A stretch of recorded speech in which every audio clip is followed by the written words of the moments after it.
Assalamualaikum warahmatullahi wabarakatuh. Alhamdulillahirabbil alamin. Wassalatu wassalamu ala israfil anbiya wal mursalin wa ala alihi washabihi ajmain, amma ba'du. Puji syukur kehadirat Allah Subhanahu wa taala, penguasa alam semesta ini. Salawat dan salam bagi junjungan kita Nabi Muhammad sallallahu alaihi wasallam, para keluarganya, para sahabatnya, dan para pengikutnya sampai akhir zaman.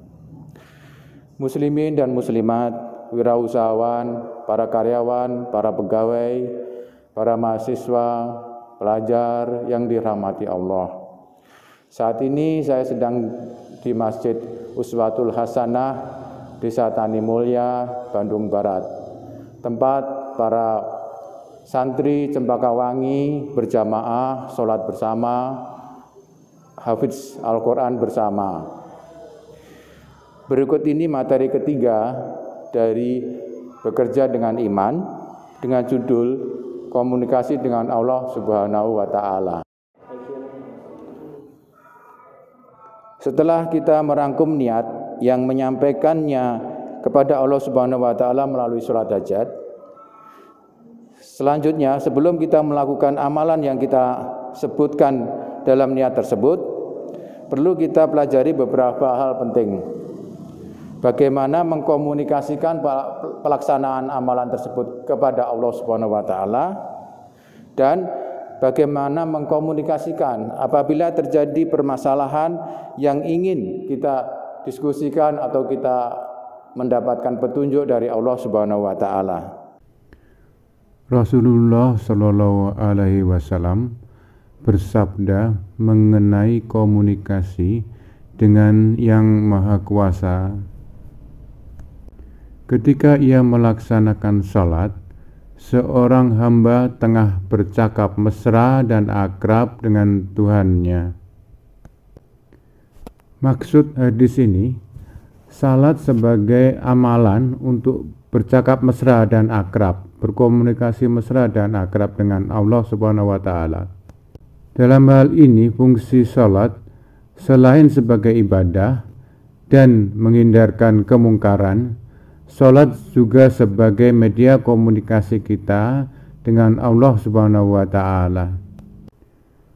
Dalam hadis lain, Rasulullah memberi petunjuk tentang bentuk komunikasi kita dengan Allah Subhanahu wa taala ketika kita salat. Hadis dari Abu Hurairah radhiyallahu anhu. Nabi sallallahu alaihi wasallam bersabda, Allah berfirman, saya membagi salat antara diriku dan hambaku menjadi dua. Untuk hambaku, apa yang dia minta. Apabila hambaku membaca Alhamdulillahirabbil alamin, Allah Ta'ala berfirman, hambaku memujiku. Apabila hambaku membaca Ar-Rahmanir-Rahim, Allah Ta'ala berfirman, hambaku mengulangi pujian untukku. Apabila hambaku membaca Maliki Yaumiddin, hambaku telah menyerahkan urusannya kepadaku. Apabila hambaku membaca Iyyaka na'budu wa iyyaka nasta'in, Allah Ta'ala berfirman, ini antara diriku dan hambaku, dan untuk hambaku sesuai apa yang dia minta.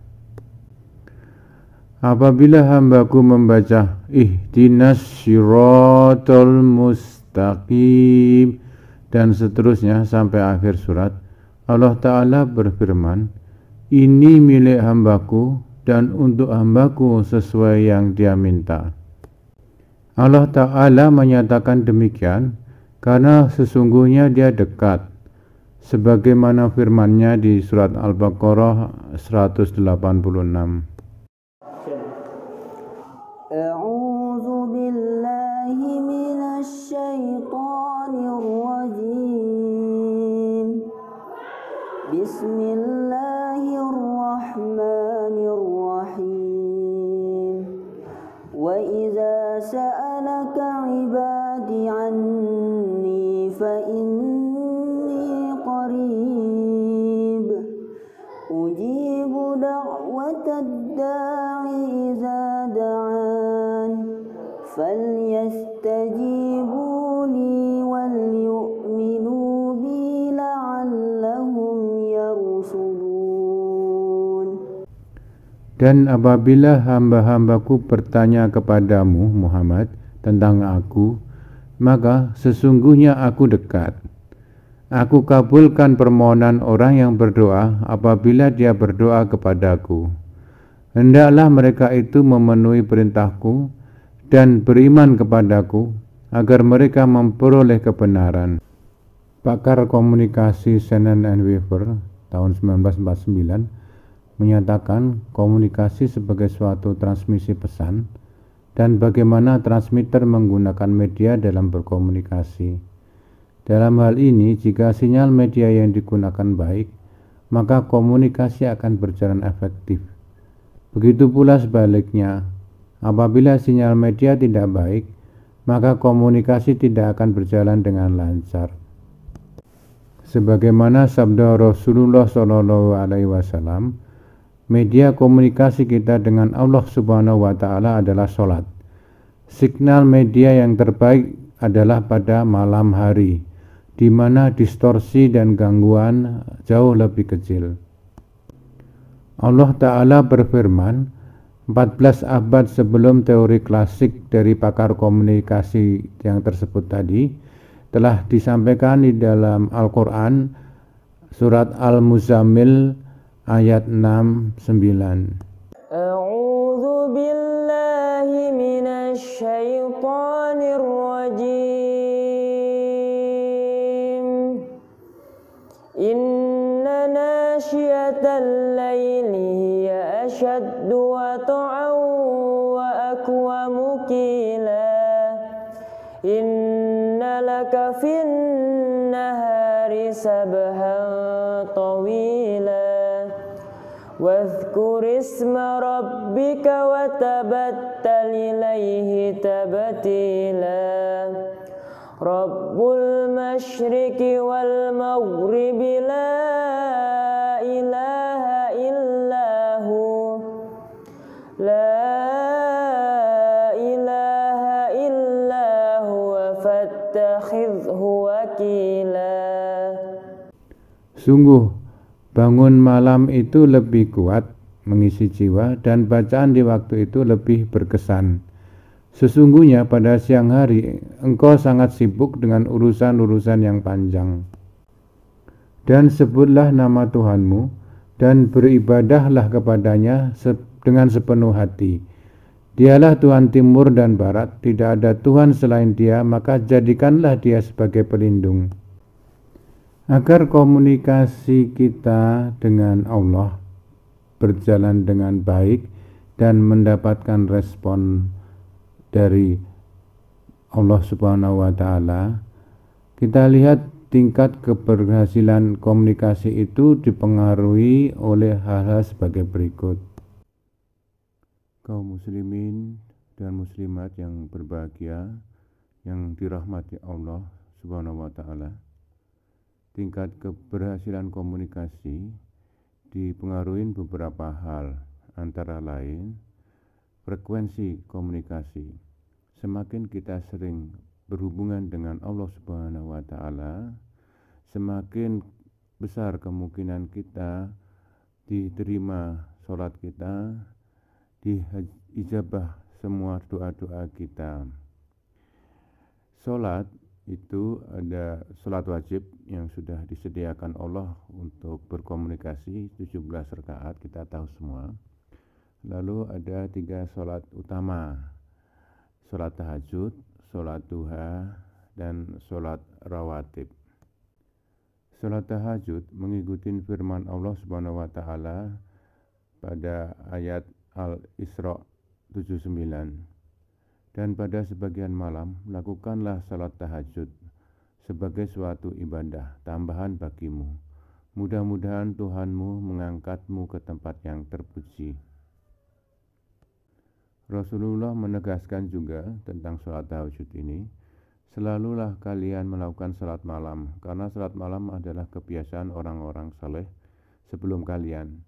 Dan sesungguhnya sholat malam mendekatkan kepada Allah serta menghalangi dari dosa, menghapus kesalahan dan menolak penyakit dari badan. Hadis riwayat Tirmizi. Salat sunnah yang kedua adalah salat duha pagi hari. Dalam hadis qudsi, Allah akan mencukupkan rezeki hamba-hambanya yang mengerjakan salat duha secara rutin. Allah Azza wa Jalla berfirman, "Wahai anak Adam, janganlah engkau luput dari 4 rakaat di awal harimu. Niscaya aku cukupkan untukmu di sepanjang hari itu." Hadis riwayat Ahmad. Salat duha ini baik dikerjakan sebelum memulai bekerja agar kondisi badan segar karena wudhu, menghilangkan tekanan akibat macet di perjalanan, menghilangkan persoalan-persoalan, fokus pada pekerjaan. Salat sunnah yang ketiga adalah salat sunnah rawatib, salat sebelum atau sesudah salat fardu. Rasulullah SAW bersabda, barang siapa yang tidak meninggalkan 12 rakaat pada salat sunnah rawatib, maka Allah akan bangunkan baginya rumah di surga, yaitu 4 rakaat sebelum zuhur dan 2 rakaat sesudahnya, dan 2 rakaat sesudah maghrib, dan 2 rakaat sesudah isya, dan 2 rakaat sebelum subuh. Hadis riwayat Tirmizi.